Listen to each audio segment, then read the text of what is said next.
Bismillahirrahmanirrahim. Ya kita lanjutkan ke materi selanjutnya. Materi tentang kinematika benda titik ini akan kita pelajari cukup padat. Nah, sebelum masuk ke materi inti yang mana nanti kita akan berkenalan dengan posisi kecepatan dan percepatan, baiknya kita kenali terlebih dahulu istilah kinematika. Nah, apa itu kinematika? Kinematika ini merupakan subtopik dalam ilmu fisika yang membahas tentang gerak suatu benda atau proses yang melibatkan perpindahan posisi benda tersebut. Nah, adapun fokus dari bahasan kinematika pada bab ini adalah pada persamaan gerak objek fisik yang ditinjau, yang mana secara umum menggambarkan perilaku objek seiring dengan perubahan waktu, jadi selalu berhubungan dengan fungsi waktu. Nah, pada pembahasan tentang gerak ini sebetulnya ada konsep lain yang terkait erat, yaitu mengenai penyebab gerak itu sendiri. Tetapi untuk pembahasan mengenai penyebab gerak itu sendiri nanti dibahas di bab dinamika.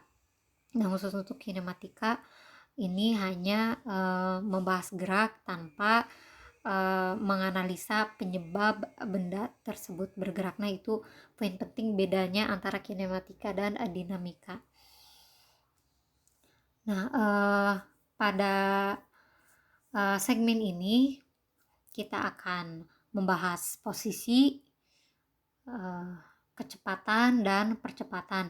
Lebih khusus lagi, fokus pembahasannya pada gerak lurus, yaitu gerak benda titik pada satu ruang, pada satu arah dimensi ruang, yang mana dipilih pada sumbu X. Jadi makanya judulnya juga kinematika benda titik. Jadi ini gambaran dasar ya.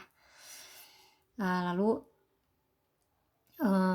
berkaitan dengan konsep benda titik ini, kita bisa membayangkan bahwa jika sekumpulan objek dengan dimensi ukuran tertentu bergeraknya itu seragam, katakanlah menuju arah yang sama dengan kecepatan yang sama, maka si keseluruhan objek-objek yang ada di dalamnya tadi dapat dipandang sebagai benda titik. Nah, tadi kinematika sudah dibahas, dan benda titik konsepnya itu ketika keseluruhan objek yang bisa dipandang sama ya, yang mana mereka mempunyai arah gerak dan besarnya sama, jadi disebut istilah benda titik.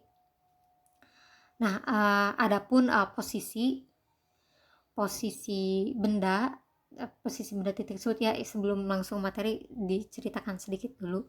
Posisi benda titik tersebut biasanya kita tulis R, notasi vektor R ya, R topi, yang bisa kita kenali dengan memanfaatkan suatu titik acuan dalam kerangka koordinat yang digunakan. Nah, biasanya kerangka koordinat yang kita gunakan adalah koordinat kartesian. Nah, adapun ketika adanya perubahan posisi, maka kita kenal perpindahan. Jika benda titik, jadi ada urutannya. Ketika benda itu ada muncul besaran posisi, kecepatan, dan percepatan. Ketika ada perubahan posisi, maka muncul perpindahan. Nah, jika benda titik tersebut berpindah posisi dalam selang waktu tertentu, kita definisikan suatu konsep kecepatan. Nah, notasinya V yang merupakan laju perpindahan ya, yang tadi sudah disebutkan ketika bendanya itu berpindah posisi dalam selang waktu tertentu. Nah, dan ketika kecepatan ini pun dapat berubah seiring waktu, sehingga gerak benda titiknya itu dapat berubah menjadi lebih cepat atau lebih lambat, kita kenal dengan laju perubahan kecepatan yang kita kenal dengan percepatan. Jadi ada posisi benda, posisi ketika dia berpindah tempat, kita kenal perpindahan. Ketika benda titik itu berpindah posisi terhadap waktu, dalam waktu tertentu adanya laju perpindahan yang kita sebut kecepatan, dan ketika benda tersebut kecepatannya berubah seiring waktu sehingga benda titik itu terjadi gerak dipercepat atau diperlambat, kita kenal percepatan. Jadi urutan konsepnya seperti itu, posisi atau perpindahan, kecepatan, dan percepatan. Nah, oke, baru kita langsung masuk ke tulisan matematisnya ya. Nah, jika si posisi benda titik pada saat waktu tertentu itu T1, katakanlah tadi sempat diulas, untuk posisi itu ditulisnya R, berarti pada waktu tertentu T1 kita tulis R, T1 sama dengan X itop P. Ini ditulis karena ini benda titik, katakanlah di diagram Kartesian, itop P-nya itu mewakili sumbu X ya. Di sini dituliskan lagi dengan I adalah vektor satuan pada arah sumbu X yang dipilih sebagai arah gerak lurus. Nah, kemudian setelah selang waktu delta T, posisinya berubah. Berarti ketika R, T1 ditambah delta T, ada persamaan baru, X2, ini posisi baru, X2 I topi. Maka perpindahannya dapat dinyatakan dalam persamaan, berarti delta R sama dengan posisi akhir dikurangi posisi awal. Bisa kita tulis R T1 tambah delta T min R T1 sama dengan delta X. Nah, ini persamaan 1, dimana delta X ini merupakan kondisi kedua dikurangi kondisi pertama. Nah, dalam rentang waktu delta T tersebut, rata-rata kecepatan dapat didefinisikan sebagai total jarak yang ditempuh oleh benda tersebut, yang mana merupakan total perpindahan dibagi dengan rentang waktu, sehingga diperoleh kecepatan rata-ratanya average sama dengan perpindahan dibagi selang waktu. Konsepnya hampir sama ya penulisannya. Oke, diperolehlah delta X per delta I. Jadi nanti yang tadi saya jelaskan di awal, ini penulisannya seperti ini ya. Secara matematisnya ditulis seperti ini. Nah,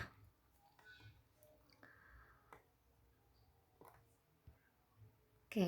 Nah, perlu diperhatikan bahwa kecepatan itu kan merupakan besaran vektor. Jadi dia mempunyai arah, sehingga harus dalam anotasi vektor. Jadi kita tidak bisa menulis ketika besaran itu dinyatakan bahwa itu kecepatan, kita tidak bisa menulis V-nya saja, jadi harus ada tanda panah ya, itu menyatakan notasi vektor. Nah, kecepatan rata-rata ini hanya dapat didefinisikan dalam selang waktu delta T tertentu. Jika selang waktunya diubah, misalnya menjadi lebih kecil sehingga delta T aksen sama dengan delta T per 2, ini lebih kecil lagi, sehingga objek tersebut berpindah sejauh delta R aksen. Nah, kecepatan rata-rata dalam selang waktu ini pun dinyatakan sebagai total jarak delta R aksen dibagi dengan durasi delta T. Ya, berarti kita tulis V hampir sama ya. Tapi ini ketika waktunya itu lebih kecil, lebih singkat dari yang tadi. Nah, biasanya yang singkat itu kita sebut di sini ada kecepatan sesaat. Artinya yang namanya kecepatan sesaat berarti rentan waktunya sangat kecil ya. Jadi kalau dijelaskan lagi dari persamaan ini, jika rentan waktu diperkecil lagi hingga mendekati 0, dapat didefinisikan kecepatan sesaatnya V sama dengan limit dari delta T si selang waktunya itu menuju 0 sangat singkat sekali. Delta R per delta T sama dengan dr per dt sama dengan dxi per dt ya. Nah, itu sama dengan vxi. Ini merupakan kecepatan sesaat. Jadi intinya bedanya kecepatan rata-rata atau V average dan kecepatan sesaat itu dilihat dari rentan waktunya.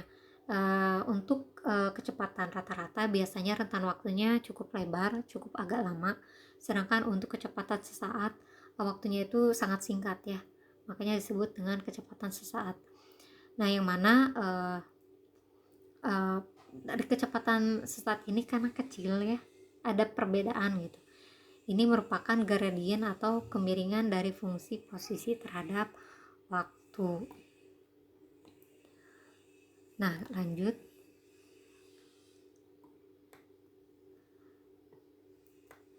Nah,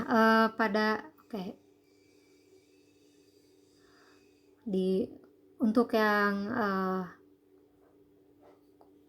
kecepatan rata-rata ini yang dihitung pada selang waktu yang berbeda-beda secara umum, ini akan memberikan hasil yang berbeda pula, sehingga kecepatan rata-rata, back dulu, pada persamaan ini ya, ini 4, yang ini 3, nggak ketulis. Pada persamaan ketiga ini umumnya tidak akan sama dengan kecepatan rata-rata V average pada persamaan 2. Nah, ini agak beda, ini lebih kecil lagi.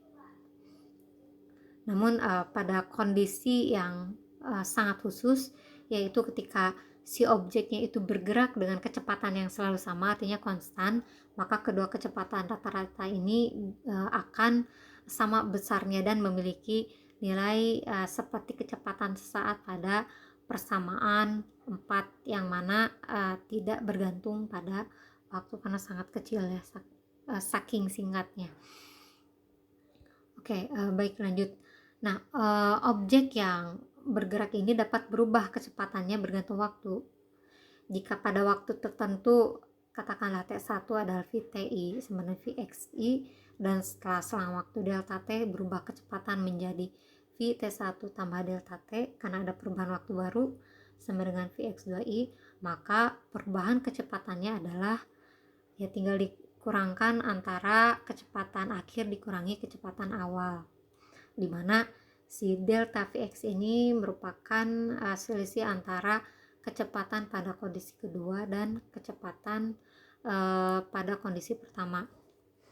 Nah, dalam selang waktu delta T tersebut, rata-rata laju perubahan kecepatan atau percepatan rata-rata dapat didefinisikan sebagai percepatan rata-ratanya sama dengan perubahan kecepatan dibagi selang waktu. Nah, hasilnya delta Vx per delta T dalam arah sumbu X ya. Nah, sama halnya dengan posisi dan kecepatan dengan cara yang sama, percepatan ini pun memiliki arah dan harus dinyatakan dalam bentuk vektor. Jika selang waktu delta T diperkecil hingga mendekati 0, dapat didefinisikan pula suatu percepatan searah. A berarti limit T menuju 0, katakan 0,2 sekon, 0,4 sekon, ini sangat singkat percepatan sesaat ya. Bisa ditulis limit delta V per delta T ini sama dengan dV per dt sama dengan dVxi per dt. Nah, ini pun merupakan, kalau yang tadi V itu merupakan gradien dari kemiringan fungsi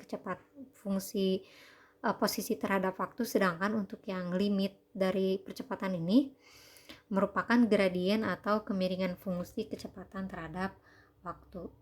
Nah, oke, sekian ulasan untuk kinematika benda titik pada pengenalan posisi atau perpindahan kecepatan dan percepatan. Terima kasih atas perhatiannya. Wassalamualaikum warahmatullahi wabarakatuh.